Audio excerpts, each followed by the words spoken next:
عمرہ करके होटल में जाके बाल काट सकते हैं और हस्बैंड होटल में बाल शेव कर सकते हैं, और उम्रा करके 2 नफिल कैसे पढ़ते हैं। उम्रा मुकम्मल होने के बाद अगर आपका होटल जो है वो हरम के हदूद में है जी, बिल्कुल, चाहे लेडीज़ हों चाहे जेंट्स हों, वो अपने बाल अपना शेव भी कर सकते हैं, हलक भी कर सकते हैं, कसर भी कर सकते हैं, एक दूसरे के बाल भी काट सकते हैं होटल जाकर।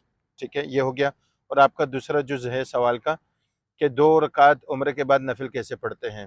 मतलब तवाफ़ के बाद, आपका मकसद ये होगा कि तवाफ़ के बाद के जो 2 नफिल हैं वो कैसे पढ़ते हैं। देखिए, तवाफ़ के बाद के जो 2 नफिल हैं वो वाजिब हैं, ज़रूरी हैं, उनको पढ़ना कोशिश करें मकाम इब्राहिम पे पढ़ें, अगर ना हो तो मस्जिद के किसी भी आप हिस्से में पढ़ सकते हैं मकाम इब्राहिम के सामने रखते हुए। मतलब ऐसा हो कि मकाम इब्राहिम भी हो और काबा भी सामने हो, इस तरीके से पढ़ें। तो आसानी हो तो मकाम इब्राहिम के साथ खड़े होकर पढ़ें, नहीं तो मस्जिद के किसी भी हिस्से में आप पढ़ सकते हैं, मस्जिद हराम के।